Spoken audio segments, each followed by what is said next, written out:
Le musée du Quai Branly fête ses 10 ans et va pour l'occasion s'adjoindre le nom de Jacques Chirac, de celui qui fonda ce lieu d'exposition des arts premiers, construit par l'architecte Jean Nouvel. Car c'est une tradition. Les présidents français sous la Ve République ont, pour la plupart, si on en accepte Nicolas Sarkozy et pour le moment François Hollande, entrepris de grands travaux culturels, attachant leur règne au Centre Pompidou, à la Pyramide du Louvre ou au Musée d'Orsay. Alors voyons avec Sabrine Kasbaoui comment les destins personnels ont croisé l'histoire des arts et des civilisations. Si je vous dis Beaubourg, vous me répondrez Georges Pompidou. Si je vous dis la Pyramide du Louvre, vous me rétorquerez François Mitterrand. Le musée d'Orsay, vous l'aurez peut-être oublié, mais c'était Valéry Giscard d'Estaing. Quant au musée du Quai Branly, facile, c'est Jacques Chirac, évidemment. Et oui, on dirait bien que nos présidents raffolent de construire des musées. Le Quai Branly célèbre justement ses 10 ans. C'était donc l'occasion idéale de se pencher sur les raisons de cette fièvre constructrice et dont la Ve République semble s'être fait la spécialité.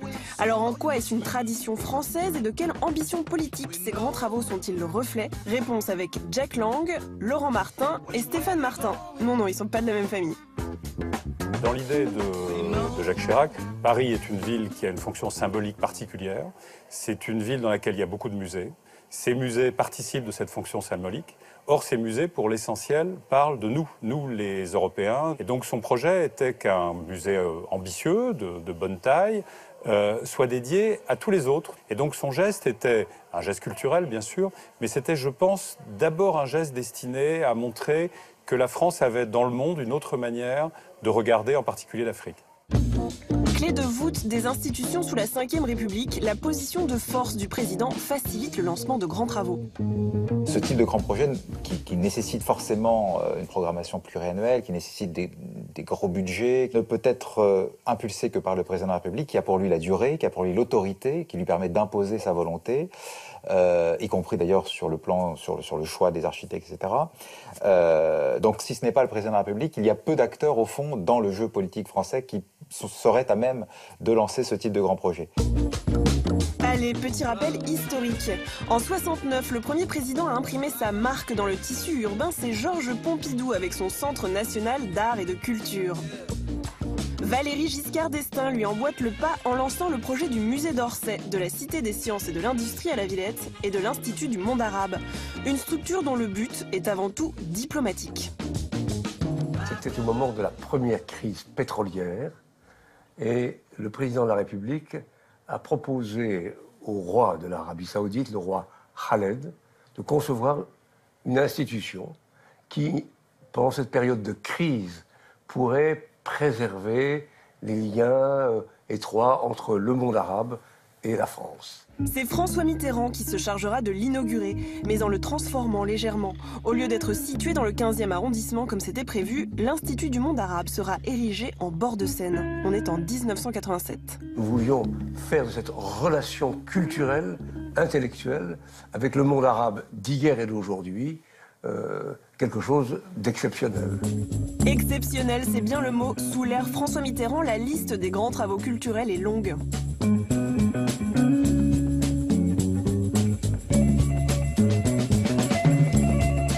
Une politique culturelle est à la base de toute autre politique. Il faut que les Français se retrouvent dans leur histoire, dans leur art, dans leur passé, pour qu'ils sachent mieux avoir l'ambition de leur avenir.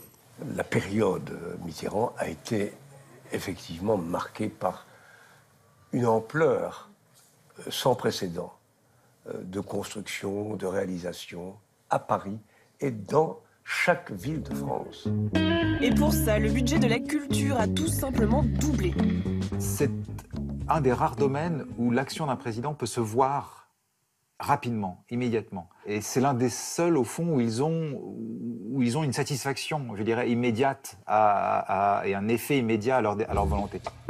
En 2006, Jacques Chirac inaugure le musée du Quai Branly en présence de Kofi Annan, le secrétaire général des Nations Unies, et de Rigoberta Menchú, prix Nobel de la paix. Le but, rayonner à l'extérieur de la France. Le projet tel qu'il a été imaginé dans le bureau de Jacques Chirac à l'été 95 est sensiblement différent de ce qui a ouvert au public en 2006, en passant d'une approche art premier, c'est-à-dire des objets destinés finalement à des amateurs, à un musée qui est beaucoup plus un musée autour du dialogue des cultures et qui fait une part importante, par exemple, aux contemporains, non seulement à l'art contemporain, mais aux situations sociales, culturelles contemporaines.